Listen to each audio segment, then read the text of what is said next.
Welcome to keystone IS academy.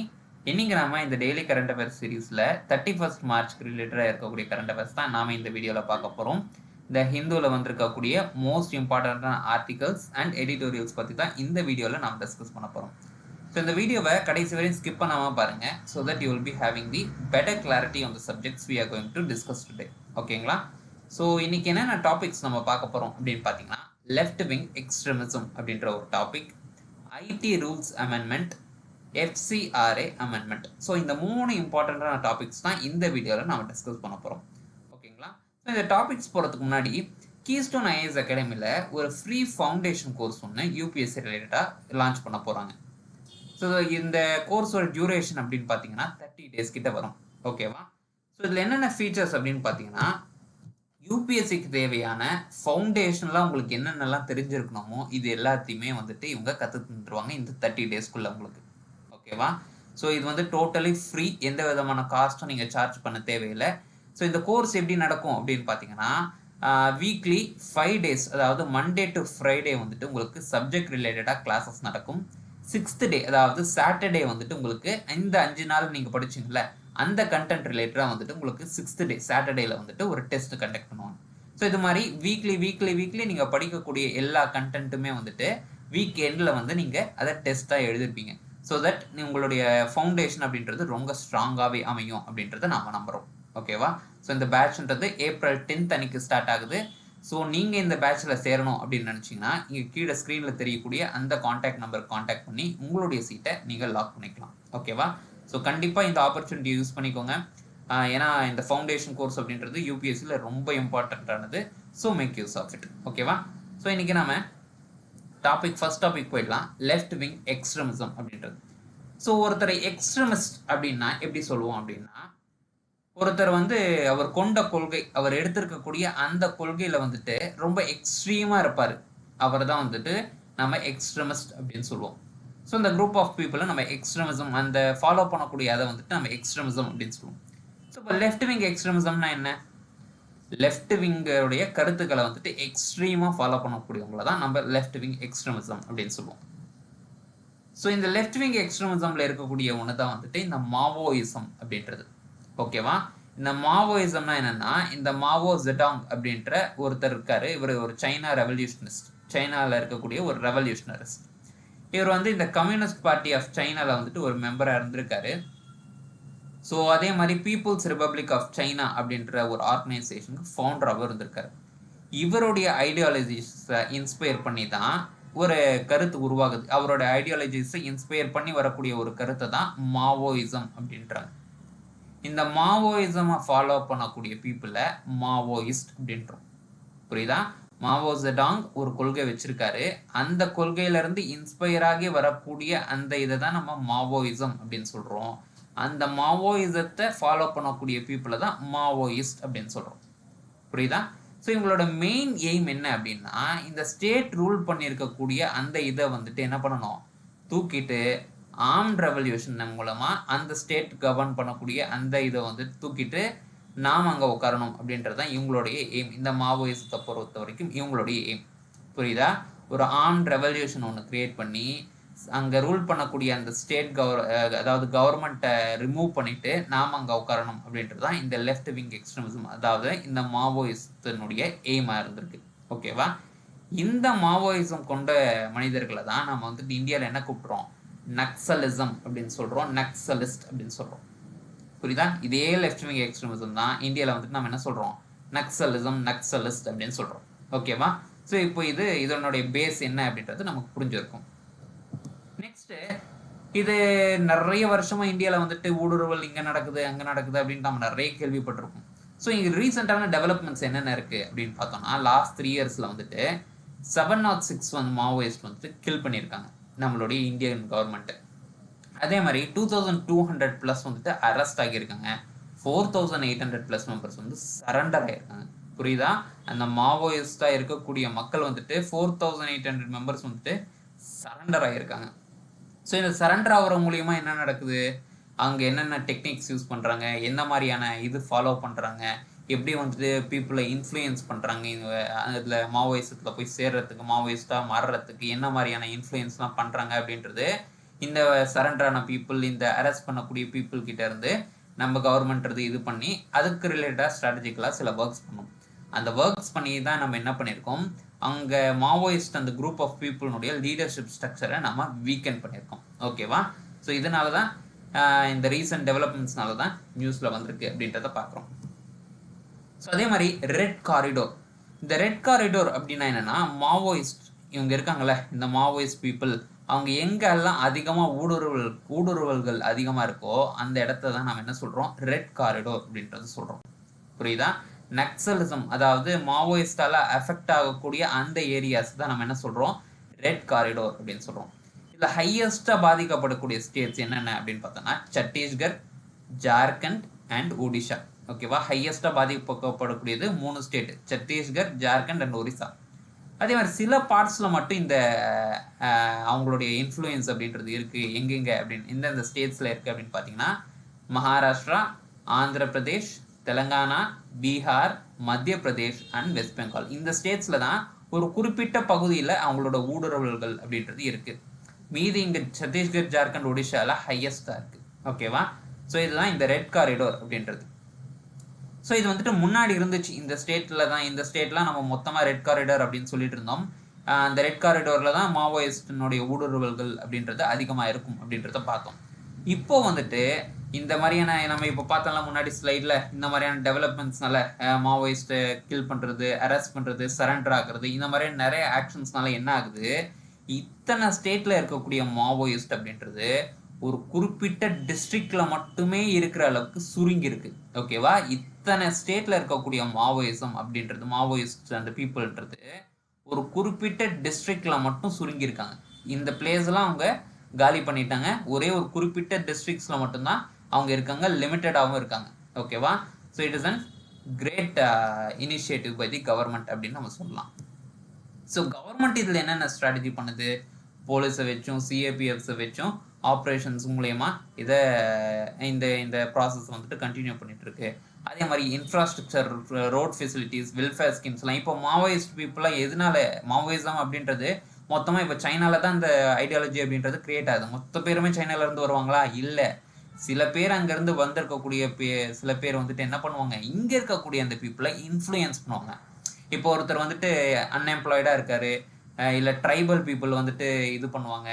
அதே மாதிரி வந்து பாவர்ட்டியில் இருக்கக்கூடிய மக்கள் வந்துட்டு நம்ம ஒன்றா சேர்ந்தா இந்த கவர்மெண்ட்டை தூக்கிட்டு நம்ம எடுத்துகிட்டு வரலாம், அப்போ தான் உங்களுக்கெல்லாம் நீதி கிடைக்கும் அப்படின்ற மாதிரி they will influence the people. So அதனால் என்ன ஆகுது, அந்த மக்களுக்கு நிறைய பேர் என்ன ஆகுறாங்க, இது இந்த உண்மை அப்படின்னு நம்பிட்டு அங்கே போய் சேர்றாங்க.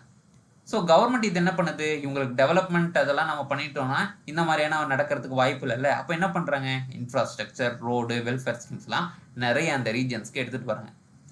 அதே மாதிரி சரண்டர் ஆகிறதுக்கும் அவங்களுக்கு ரீஹாபிலிட்டேஷன் கொடுக்கறதுக்கும் நிறைய ஃபெசிலிட்டிஸ் கிரியேட் பண்ணுவாங்க. இப்போ அங்கேருந்தே சரண்டர் ஆவாங்கல்ல, நம்ம ஃபேமிலி என்னதான் இருந்தாலும் அவங்க நம்ம மக்கள் தானே, நம்ம ஃபேமிலிஸ்லாம் இருக்காங்க, சரி நம்ம பண்ணது தப்பு அப்படின்ட்டு கடைசியில் அவங்க வந்துட்டு தன்னுடைய தவறை உணர்ந்துக்கிட்டு சரண்டர் ஆகிறாங்கன்னா அவங்களுக்கு சரண்டர் பண்ணுறதுக்கும் அவங்களுக்கு ரீஹாபிலிட்டேஷன் பண்ணுறதுக்கும் கவர்மெண்ட் என்ன பண்ணுது, என்கரேஜ் பண்ணுறது அப்படின்றத பார்க்குறோம்.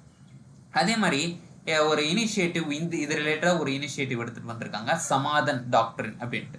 ஸோ அந்த சமாதன் டாக்டரின் அப்படின்றது என்ன அப்படின்றது நம்ம பின்னாடி பார்க்கலாம்.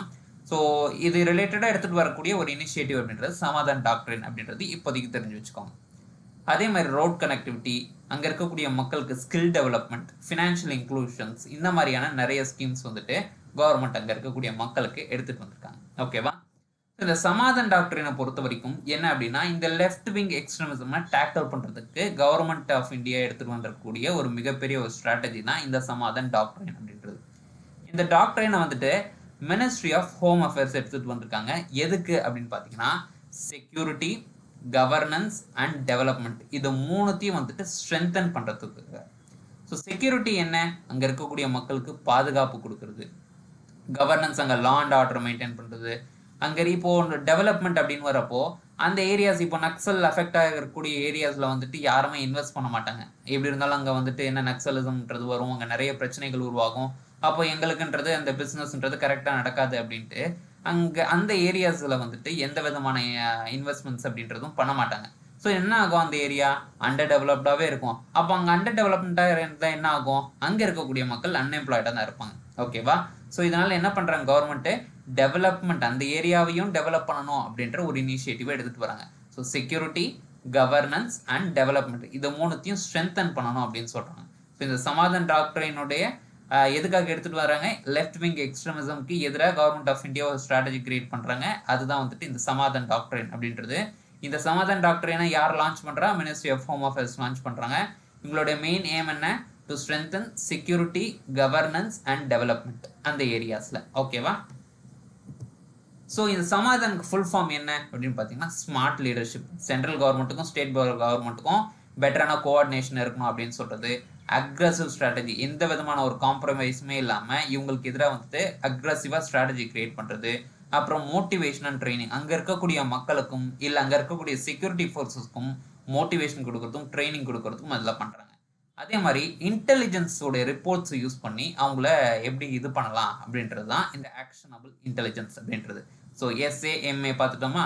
ஸோ DHAN என்னன்னு பார்க்கலாம். டி வந்து dashboard based KPIs and monitoring. இங்கே வந்துட்டு அங்கே ட்ராக்கிங் டேட்டாஸ் வச்சு ட்ராக் பண்ணுறது. இங்கே மக்கள் இவ்வளோ அதிகமாக இருக்காங்க, ஸோ இங்கே வந்துட்டு ஃபர்ஸ்ட் இது பண்ணலாம் அப்படின்ற மாதிரி டேட்டாஸ் யூஸ் பண்ணி அந்த பர்ஃபார்மன்ஸை பண்ணுறது. அதே மாதிரி ஹெச் வந்துட்டு ஹாசனிங் டெக்னாலஜிஸ் யூஸ் பண்ணி பண்ணுறது. ட்ரோன்ஸாக இருந்தாலும் சரி, இல்லை GPS யூஸ் பண்ணி அங்கே இருக்கக்கூடிய மக்களை வந்துட்டு அங்கே இருக்கக்கூடிய அந்த மாவோயிஸ்ட் எங்கெல்லாம் ஊடுருவாங்க அப்படின்றத பார்க்குறதுக்கு இந்த டெக்னாலஜிஸை யூஸ் பண்ணுறாங்க. Next action plan for each theatre. இல்லைன்னா நான் ஒரு ஸ்பெசிஃபிக்கான ஸ்ட்ராட்டஜி ஒரு டிஸ்ட்ரிக்ட்டுமே வந்துட்டு, இப்போது நான் சொன்னேன் முன்னாடி வந்துட்டு எத்தனை ஸ்டேட்ஸில் இருந்தாங்க அப்படின்றத பார்த்தோம்ல. ஸோ அந்த அத்தனை ஸ்டேட்ஸில் இருந்தாலும் ஒரு டிஸ்ட்ரிக்ட்டுக்குமே அவங்க ஒரு ஸ்ட்ராட்டஜின்றது யூஸ் பண்ணுவாங்க. ஏரியா ஸ்பெசிஃபிக்காக ஒரு டிஸ்ட்ரிக்ட்டுக்குமே அவங்க ஒரு ஸ்ட்ராட்டஜி கிரியேட் பண்ணுவாங்க. ஓகேவா? ஸோ இதுதான் action plan for each theatre அப்படின்றது. நோ ஆக்சஸ் டு ஃபினான்சிங், மாவோயிஸ்ட்டுக்கு வரக்கூடிய எல்லா விதமான ஃபண்டிங் சோர்ஸஸையும் கட் பண்ணுறாங்க. ஸோ இதனால தான் என்ன ஆகுது, மாவோயிசம்ன்றது கட்டுக்குள்ளே வருது அப்படின்றத பார்த்தோம். ஸோ நக்சல் முக்த் பாரத் அப்படின்றது தான் நம்மளுடைய எய்மாக பார்க்குறோம். நக்சல் முக்த் பாரத்னா என்ன, நக்சலிசம் இல்லாத பாரதம் அப்படின்றது தான் நக்சல் முக்த் பாரத். ஓகேவா? ஸோ சமாதானுக்கு ஃபுல் ஃபார்ம் பார்த்துட்டோம், என்னென்ன இது அப்படின்றதையும் பார்த்துட்டோம். ஓகேவா? ஸோ இது ஏன் நியூஸில் வந்திருக்கு அப்படின்னு பார்த்தீங்கன்னா, மாவோயிஸ்டில் இருக்கக்கூடிய டாப் லீடரில் ஒருத்தரை வந்துட்டு நியூட்ரலைஸ் பண்ணியிருக்காங்க அப்படின்ட்டு ஹோம் மினிஸ்டர் அமித்ஷா சொல்லியிருக்காரு. ஸோ இந்தியாவோட எய்ம் என்ன சொன்னேன், நக்சல் ஃப்ரீ பை 2026 இந்தியா வந்துட்டு நக்சல் ஃப்ரீயாக மாற்றணும் அப்படின்றது தான் நம்மளோட ஹோம் மினிஸ்டர்னுடைய ஒரு மிகப்பெரிய ஒரு எய்மாக இருந்திருக்கு. ஸோ அதனால தான் நாம் இந்த நியூஸ் வந்திருக்கு அப்படின்றத பார்க்குறோம். ஓகேவா? ஸோ நெக்ஸ்ட் டாபிக், ஸோ இது ரிலேட்டடாக வந்துட்டு உங்களுக்கு ப்ராக்டிஸ் கொஸ்டின் ஒன்று கொடுத்துருக்கேன். லெஃப்ட் விங் எக்ஸ்ட்ரீமிசம் ரிலேட்டடாக வந்துட்டு உங்களுக்கு ப்ராக்டிஸ் கொஸ்டின் கொடுத்துருக்கேன். ஸோ கொஸ்டின் நம்பர் 1 அப்படின்னு போட்டு உங்களுடைய ஆன்சர்ஸை நீங்கள் கமெண்ட் செக்ஷனில் போடுங்க. ஸோ மீதி இருக்கக்கூடிய 2 டாபிக்ஸுமே நான் ப்ராக்டிஸ் கொஸ்டின் கொடுத்துருக்கேன். ஸோ 1, 2, 3 அப்படின்னு போட்டிங்கன்னா it will be very easy to understand. ஓகேங்களா? So next topic IT rules amendment. ஐடினா நம்மளுக்கு எல்லாருக்குமே தெரியும், இன்ஃபர்மேஷன் டெக்னாலஜி அப்படின்ட்டு. ஸோ ஃபர்ஸ்ட்டு இந்த ஐடி ரூல்ஸ்னால் என்ன, ஏன்னா ஐடி ரூல்ஸ்னு ஒன்று இருக்குது, அதில் தான் இவங்க அமெண்ட்மெண்ட் எடுத்துகிட்டு வராங்க. ஸோ ஃபர்ஸ்ட் ஐடி ரூல்ஸ் 2021 அந்த ரூல்ஸ் தான் என்ன அப்படின்னு என்னன்னா, ஸோ இந்த social media platforms, digital news medias, OTT பிளாட்ஃபார்ம்ஸ்லாம் இருக்குல்ல, இவங்களாம் ரெகுலேட் பண்ணணும். அவங்களுக்கான ரெகுலேட் பண்ணக்கூடிய அந்த ரூல்ஸ் தான் இந்த ஐடி ரூல்ஸ் 2021 அப்படின்றது. புரியுதா? Social media platforms, digital media, அப்புறம் OTT பிளாட்ஃபார்ம்ஸு, இவங்களெல்லாம் ரெகுலேட் பண்ணணும்ல. இவங்களை ரெகுலேட் பண்ணணும் அப்படின்னா அதுக்கு ஒரு செட் ஆஃப் ரூல்ஸ்ன்றது தேவைப்படுது. அந்த செட் ஆஃப் ரூல்ஸை சொல்கிறது தான் இந்த ஐடி ரூல்ஸ் 2021 அப்படின்றது. இது வந்து இன்ஃபர்மேஷன் டெக்னாலஜி ஆக்ட் 2000 இதை வந்துட்டு இஷ்யூ பண்ணது இந்த ஐடி ரூல்ஸ் வந்துட்டு. ஓகேவா? ஸோ இதோடைய மெயின் ஏம் என்ன அப்படின்னா, இந்த ஆன்லைன் கண்டென்ட்லாம் போடுவாங்கல்ல, இந்த ஆன்லைன் கண்டென்ட்டுக்கு வந்துட்டு எந்த விதமான ஒரு அக்கௌண்டபிலிட்டியுமே இருக்காது. அவங்க தோன்றதை அவங்க இது பண்ணிட்டு இருப்பாங்க. அதை ஃபேக் நியூஸா இல்லை வந்துட்டு ட்ரூவா அப்படின்றதே நம்மளால கண்டுபிடிக்க முடியாது. ஸோ ஒரு அக்கௌண்டபிலிட்டி, ஆன்லைன் கண்டென்ட்டுக்கும் ஒரு அக்கௌண்டபிலிட்டி தேவை அப்படின்றத என்ஷூர் பண்ணுறது தான் இந்த இன்ஃபர்மேஷன் டெக்னாலஜி ஆக்ட் 2000 அப்படின்றது. ஸோ முன்னாடி இருந்ததுக்கும் இப்போ இருந்ததுக்கும் என்ன சார் சேஞ்ச் பண்ண போகிறாங்க அப்படின்னு பார்த்தீங்கன்னா, இப்போ ஒரு ஃபேக்கான இன்ஃபர்மேஷன் வந்துட்டு ஒரு platform, social media platform, for example ஃபேஸ்புக்கோ இல்லை இன்ஸ்டாகிராமோ இல்லை எக்ஸோ இல்லை யூடியூபோ எதுலேயோ ஒன்றுத்தில் வந்துட்டு ஒரு ஃபேக்கான ஒரு இன்ஃபர்மேஷன் ஸ்ப்ரெட் பண்ணுறாங்க. அது வந்துட்டு ரொம்ப வைரலாக ஆகுதுன்னு வச்சுக்கோங்களேன். முன்னாடிலாம் என்ன பண்ணுவாங்க அப்படின்னா அந்த கம்பெனிஸ் இருக்காங்க பார்த்தியா, சோஷியல் மீடியா கம்பெனிஸ், ஃபேஸ்புக்கோ எக்ஸோ இல்லை வந்துட்டு இன்ஸ்டாகிராமோ, அவங்க மேலே ஆக்ஷன் எடுத்துட்டு இருந்தாங்க. ஓகேவா? அவங்கள நம்ம இன்டர்மீடியரிஸ் அப்படின்னு சொல்லுவோம். இப்போ ஃபேஸ்புக்காக இருந்தாலும் அவங்க இன்டர்மீடியரிஸ். ஏன்னா நான் ஒரு இண்டிவிஜுவல், நான் என்னுடைய கருத்தை நான் சொசைட்டிக்கு சொல்லணும் அப்படின்னா நான் யாரை இன்டர்மீடியரியா யூஸ் பண்றேன்? இந்த ஃபேஸ்புக்கோ இல்லை எக்ஸோ இல்லை இன்ஸ்டாகிராமோ தான் நான் ஒரு இன்டர்மீடியரியா யூஸ் பண்றேன். என்னுடைய கருத்தை நான் இந்த சொசைட்டிக்கு சொல்றது. புரியுதா? ஸோ அவங்க இன்டர்மீடியரிஸ் அப்படின்னு சொல்றோம். ஸோ இந்த இன்டர்மீடியரிஸ் மேலே தான் முன்னாடி வந்துட்டு ஆக்ஷன்றது இருக்கும். என்னதான் ஃபேக் இன்ஃபர்மேஷன் போட்டாலும் இந்த இன்டர்மீடியரிஸ் மேலே தான் ஆக்ஷன்ஸ்றது எடுப்பாங்க. ஆனால் இப்போ என்ன பண்ணியிருக்காங்க அப்படின்னா இண்டிவிஜுவல் யூசர்ஸ் மேலே அதை அந்த ஆக்ஷன்ஸ்றது எடுக்கணும் அப்படின்றது சொல்கிறாங்க. ஓகேவா? இவர் ஒருத்தர் போட்ட கருத்துக்கு ஏன் இவ்வளோ பெரிய கம்பெனிஸை வந்துட்டு நாம் வந்துட்டு இது பண்ணணும்? இவர் ஒருத்தரை இது பண்ணாலே போதும்ல, இவர் ஒருத்தர் மேலே ஆக்ஷன் எடுத்தாலே போதும்ல அப்படின்றது தான் இப்போ புதுசாக எடுத்துட்டு வரக்கூடிய சேஞ்ச். ஓகேவா? முன்னாடி இந்த இன்டர்மீடியரிஸ் மேலே எடுத்த ஆக்ஷனை இப்போ என்ன பண்ணுறாங்க, அந்த இண்டிவிஜுவல் யூசர் மேலே எடுக்க போகிறாங்க ஆக்ஷன்ஸ். ஓகேவா? ஸோ இது ரிலேட்டடாக ஸ்கோப் எக்ஸ்பேண்டட் என்ன பண்ணியிருக்காங்க, நியூஸ் அண்ட் கரண்ட் அஃபேர்ஸ் கண்டென்ட்டையும் இதில் இன்க்ளூட் பண்ணியிருக்காங்க அப்படின்றத பார்க்குறோம். அதே மாதிரி சேஃப் ஹார்பர் அப்படின்ட்டு, இந்த சேஃப் ஹார்பர் அப்படின்னா என்னன்னா, இந்த இன்டர்மீடியரிஸ் இருக்காங்கல்ல, இந்த இன்டர்மீடியரிஸ் யாரு, ஃபேஸ்புக்கு, எக்ஸ், இன்ஸ்டாகிராம், யூடியூப், இவங்கெல்லாம் இருக்காங்களா, இவங்கள தான் இன்டர்மீடியரிஸ் அப்படின்னு சொல்றோம். இவங்களுக்கு ப்ரொடெக்ஷன் கொடுக்கணும். ப்ரொடெக்ஷன் கொடுக்கணும் எப்படி? இந்த யூசர்ஸ்லாம் போடுறாங்களா கண்டென்ட்ஸு, அதுக்கு வந்து இவங்க லயபிளாக இருக்கக்கூடாது. புரியுதா? இவங்க ஒரு பிளாட்ஃபார்மை கிரியேட் பண்ணி கொடுக்குறாங்க, அவ்வளோதான். எத்தனை கோடி மக்கள் இதை யூஸ் பண்ணுவாங்க. ஸோ இந்த கண்டென்ட்லாம் ஒன்றொன்னா அவங்களால இது பண்ண முடியுமானா ஃபேக்சுவலாக இல்லை அப்படின்னு தான் சொல்ல முடியும். ஸோ ஒன்னொன்றுத்துக்கும் அவங்க லைபிள் எடுத்துக்க முடியுமானா கிடையாது. ஏன்னா அந்த யூசரோடைய அந்த அவங்க பாயிண்ட் ஆஃப் வியூ தான் அவங்க சொல்கிறாங்க. ஸோ இதை ஃபேஸ்புக்கோ இல்லை எக்ஸோ இன்ஸ்டாகிராமோ இதில் ஒன்றும் பண்ணுறதுக்கு இல்லை. என்ன பண்ணுறாங்க, ஸோ சேஃப் ஹார்பராக இதை கிரியேட் பண்ணுறாங்க. யூசரோட கண்டென்ட்டுக்கு இந்த இன்டர்மீடியரிஸ்ன்றது லயபிளாக இருக்க தேவையில்லை அப்படின்றாங்க. அதே மாதிரி கவர்மெண்ட்டோட ரூல்ஸை இவங்க ஃபாலோ பண்ணியாகணும். நீங்கள் யூசர் கண்டென்ட்டுக்கு லயபிள் இல்லை, ஓகே, ஆனால் கவர்மெண்ட் சொல்லக்கூடிய அந்த ரூல்ஸை நீங்கள் ஃபாலோ பண்ணணும். ஸோ ஃபாலோ பண்ணால் நீங்கள் சேஃப் ஹார்பர் அப்படின்னு சொல்லப்படுவீங்க. ஓகேவா? ஸோ கவர்மெண்ட் கொடுக்கக்கூடிய அந்த ரூல்ஸை நீங்கள் கரெக்டாக ஃபாலோ பண்ணீங்க அப்படின்னா உங்களை சேஃப் ஹார்பர் அப்படின்னு சொல்லுவாங்க. இன்கேஸ் நீங்கள் அதை வயலேட் பண்ணுறீங்க அப்படின்னா நீங்கள் வந்துட்டு சேஃப் ஹார்பர் அப்படின்ற ப்ரொடெக்ஷன்லேருந்து உங்களை ரிமூவ் பண்ணிடுவாங்க. எனக்கு என்ன ப்ரொடெக்ஷன் கிடைக்குது, இந்த கண்டென்ட் யூசர் போடக்கூடிய கண்டென்ட்டுக்கு நான் லயபிள் இல்லை அப்படின்னு சொல்கிறது தான் இந்த சேஃப் ஹார்பர்ன்றது. அதே மாதிரி கவர்மெண்ட் சொல்கிற ரெகுலேஷனை நான் ஃபாலோ பண்ணிட்டேன் அப்படின்னா இந்த சேஃப் ஹார்பரில் நான் இருப்பேன். இன்கேஸ் நான் அதை வயலேட் பண்ணிட்டேன் அப்படின்னா சேஃப் ஹார்பர் ப்ரொடெக்ஷன்லேருந்து என்னை வந்து வெளியே அனுப்பிடுவாங்க. ஓகேவா? ஸோ இதுதான் இந்த சேஃப் ஹார்பர் அப்படின்றது. ஸோ இதில் என்னென்ன இஷ்யூஸ், சென்சார்ஷிப் இஷ்யூஸ் வரும். அதே மாதிரி ஃப்ரீடம் ஆஃப் ஸ்பீச்ன்றது இதில் அடிபடுது அப்படின்னு சொல்லுவாங்க. ஆர்டிகல் 19(1) clause A இது வந்துட்டு கான்ஸ்டியூஷனில் சொல்லியிருக்காங்களா, right to freedom of speech அப்படின்ட்டு. இது வந்துட்டு நீங்கள் என்ன பண்ணுறீங்க, இந்த மாதிரி ரெகுலேஷன் இண்டிவிஜுவல் யூசர்ஸ் மேலே நீங்கள் எடுக்கிறதுனால என்ன ஆகுது, ரைட் டு ஃப்ரீடம் ஆஃப் ஸ்பீச்ன்றது பாதிக்கப்படுது அப்படின்றது சொல்கிறாங்க. அதே மாதிரி கவர்மெண்ட்டோட பவர்ஸை எக்ஸ்பேண்ட் பண்ணுறது. இப்போ ரூலிங் பார்ட்டி வந்துட்டு அவங்களுக்கு எதிராக கருத்து எதாவது சொன்னாங்கன்னா ஸோ அந்த பீப்புளை வந்துட்டு அரெஸ்ட் பண்ணலாம். ஸோ அந்த மாதிரியான நிறைய இது இஷ்யூஸ்ன்றது இதில் இருக்குது அப்படின்றதையும் சொல்கிறாங்க. அதே மாதிரி லீகல் சேஃப்கார்ட்ஸ் இதுக்கு என்னென்ன இருக்குது அப்படின்னு பார்த்தீங்கன்னா ஆர்டிகல் 19 clause 1 என்ன சொல்கிறாங்க, right to freedom of speech சொல்கிறாங்க. Article 19 clause 2 right to freedom of speech with reasonable restrictions. இந்த ரைட்ஸ்லாம் வந்துட்டு என்ன, வித் ரீசனபிள் ரெஸ்ட்ரிக்ஷன்ஸில் இருக்குது அப்படின்றாங்க. ஸோ கவர்மெண்ட் இது என்ன பண்ணும், இது ஒரு ரீசனபிள் ரெஸ்ட்ரிக்ஷன் அப்படின்றத கவர்மெண்ட் என்ன பண்ணும், ஒரு இதுவாக சொல்லும். ஓகேவா? ஸோ முன்னாடி வந்துட்டு இந்த ப்ராசஸ்ன்றது இன்டர் டிபார்ட்மெண்டல் கமிட்டி ரிவ்யூவாக பண்ணிட்டு இருந்தாங்க. ஸோ இதில் எதனால நியூஸில் வந்திருக்கு அப்படின்னு பார்த்தோம்னா இந்த இன்ஃபர்மேஷன் டெக்னாலஜி ஆக்ட் இருக்குல்ல, இது கவர்மெண்ட் வந்து அமெண்ட் பண்ணணும். இன்ஃபர்மேஷன் டெக்னாலஜி ரூல்ஸை வந்துட்டு கவர்மெண்ட் அமெண்ட் பண்ணணும் அப்படின்னு நினைக்குது. ஸோ இந்த ஆக்ஷன்ஸ் வந்துட்டு இன்டர்மீடியரிஸ் மேலே எடுக்காமல் இண்டிவிஜுவல் யூசர்ஸ் மேலே எடுக்கணும் அப்படின்ட்டு கவர்மெண்ட் சொல்லியிருக்கு. ஸோ அதனால தான் இதில் நியூஸ் வந்திருக்கு. ஓகேவா? ஸோ இது ரிலேட்டடாக நான் ப்ராக்டிஸ் கொஸ்டின் கொடுத்துருக்கேன். ஸோ கொஸ்டின் நம்பர் 2 அப்படின்னு போட்டு உங்களுடைய ஆன்சர்ஸை நீங்கள் கமெண்ட் செக்ஷனில் போடுங்க. ஓகேவா? ஸோ நெக்ஸ்ட் டாபிக் போயிடலாம். FCRA amendment. ஸோ FCRA என்ன, ஃபாரின் கான்ட்ரிபியூஷன் ரெகுலேஷன் ஆக்ட் அப்படின்றது. So foreign contribution regulation act நம்மளுக்கு இந்த பேர் கேட்ட உடனே தெரியுதா, ஃபாரின்லேருந்து வரக்கூடிய கான்ட்ரிபியூஷன்ஸை ரெகுலேட் பண்ணக்கூடிய ஆக்ட் தான் இந்த ஃபாரின் கான்ட்ரிபியூஷன் ரெகுலேஷன் ஆக்ட். ஓகேவா? வெளிய இருந்து பணம் வருது இல்ல, ஃபண்ட் பண்றாங்கல்ல, வெளிய இருக்கக்கூடிய என்ஜிஓஸ் இல்ல அசோசியேஷன்ஸ் இல்ல ஏதோ ஒரு ஆர்கனைசேஷன்ஸ்லாம் என்ன பண்றாங்க, நம்ம நாட்டுக்கு இருக்கக்கூடிய ஒரு குறிப்பிட்ட ஆர்கனைசேஷனுக்கோ இல்ல குறிப்பிட்ட என்ஜிஓஸ்க்கு என்ன பண்றாங்க, வெளிய இருந்து ஃபாரின்ல இருந்து டொனேஷன்ஸ்ன்றது அனுப்புறாங்க.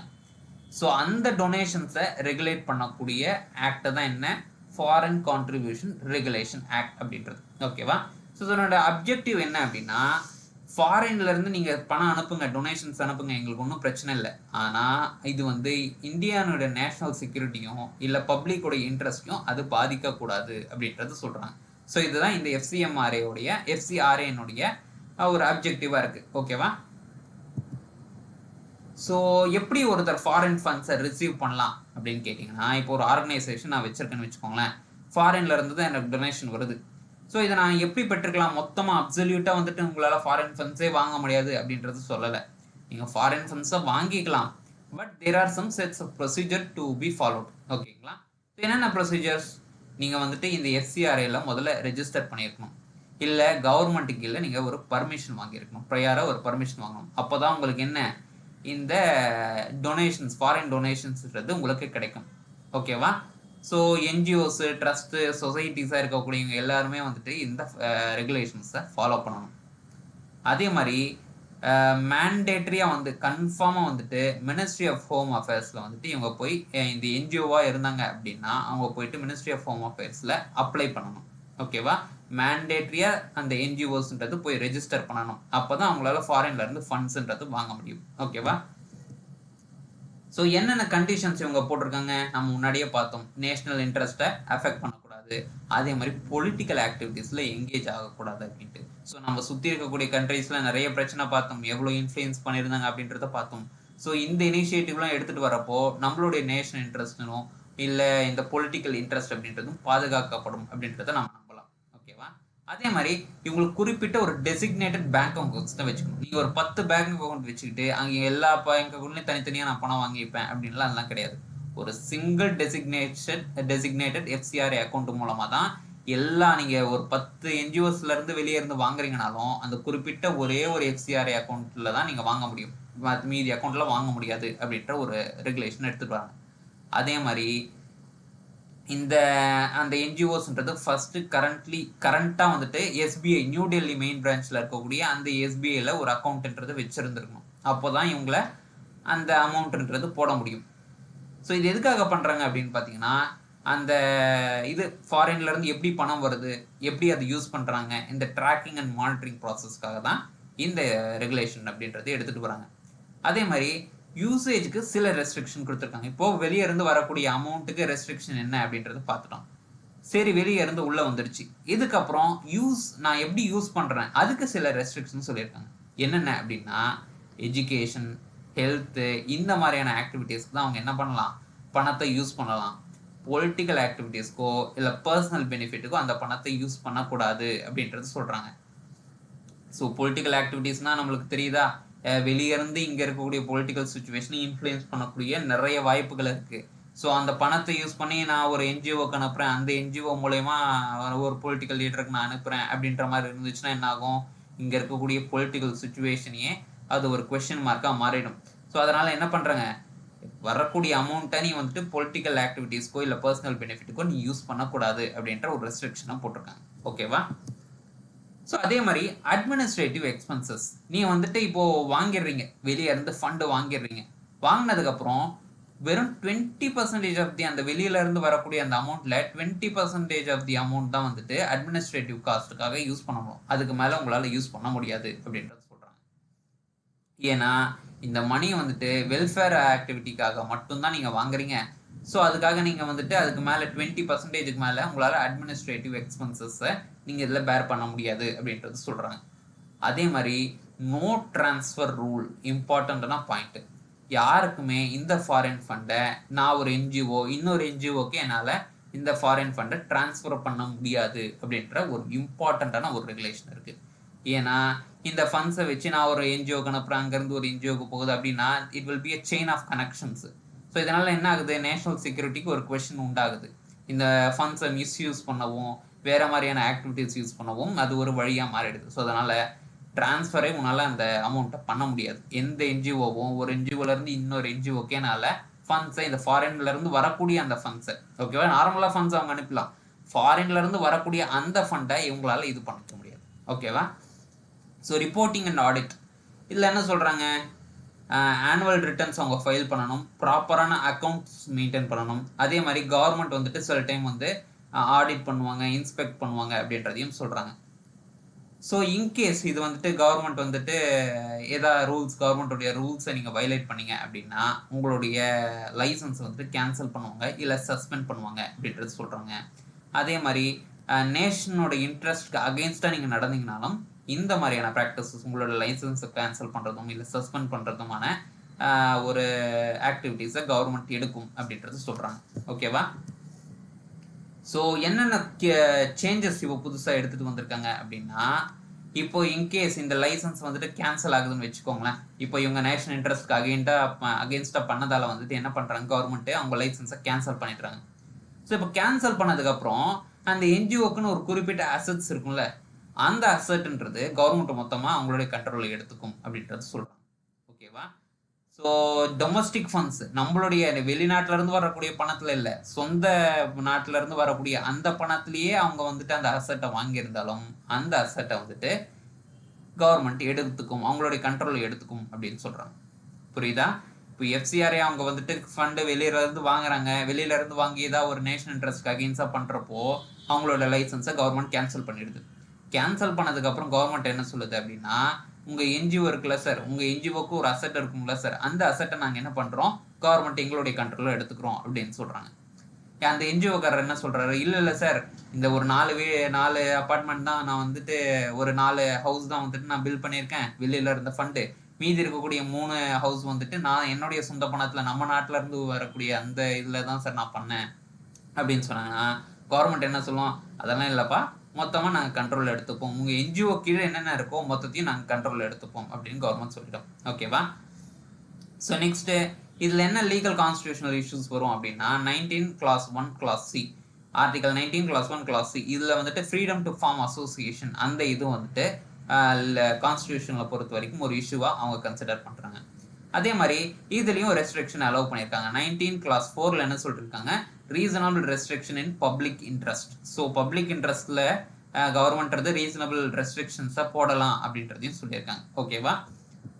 ஸோ இது ஏன் நியூஸில் வந்திருக்கு அப்படின்னா, ஸோ என்ஜிஓ ஃபங்க்ஷனிங்கை இதெல்லாம் என்ஜிஓட ஃபங்க்ஷனிங்கை இது பாதிக்கும், இந்த மாதிரியான ரெகுலேஷன்ஸ் வந்து பாதிக்கும் அப்படின்ட்டு கேரளத்துடைய சிஎம் பினராயி விஜயன் வந்துட்டு பிஎம் நரேந்திர மோடிக்கு வந்துட்டு ஒரு இது லெட்டர் பண்ணியிருக்காரு போல இருக்கு. ஸோ என்னன்னா இந்த ஃபாரின் கான்ட்ரிபியூஷன் ரெகுலேஷன் ஆக்ட் 2010 அந்த அமெண்ட்மெண்ட் வந்திருக்குல்ல, அதை வந்துட்டு நீங்கள் வித்ட்ரா பண்ணணும் அப்படின்றதையும் கேரளம்னுடைய சிஎம் பினராயி விஜயன் சொல்லியிருக்காரு. ஸோ இதனால தான் நியூஸில் வந்திருக்கு. ஸோ எஃப்சிஆரை பற்றி உங்களுக்கு டோட்டலாக இது மூலமாக தெரிஞ்சிருக்கும் அப்படின்னு நான் நினைக்கிறேன்.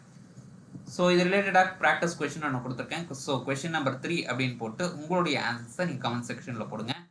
ஸோ இது தவிர்த்து உங்களுக்கு எதாவது இந்த கரண்ட் அஃபேர்ஸில் ஏதாவது டவுட்ஸ் இருந்துச்சு அப்படின்னா இங்கே கீழே தெரியக்கூடிய இந்த காண்டாக்ட் நம்பருக்கு காண்டாக்ட் பண்ணி உங்களுடைய டவுட்ஸை நீங்கள் கிளியர் பண்ணிக்கலாம். இன்கேஸ் வேறு ஏதாவது கரண்ட் அஃபேர்ஸில் இருந்து உங்களுக்கு டவுட்ஸ் வந்துச்சுன்னா கூட இந்த காண்டாக்ட் நம்பர் காண்டாக்ட் பண்ணி உங்களுடைய டவுட்ஸை தெரிஞ்சுக்கலாம். நம்மளுடைய அகாடமிக் கவுன்சிலர்ஸ் உங்களுக்கு ஹெல்ப் பண்ணுவாங்க. ஸோ இது மாதிரி நிறைய விஷயம் உங்களுக்கு தெரிஞ்சுக்கணும், நிறைய கரண்ட் அஃபேர்ஸ் பற்றி தெரிஞ்சுக்கணும் அப்படின்னா நீங்கள் நம்மளுடைய சேனல் சப்ஸ்கிரைப் பண்ணிக்கோங்க. So for more information stay tuned with keystone IAS academy. Thank you.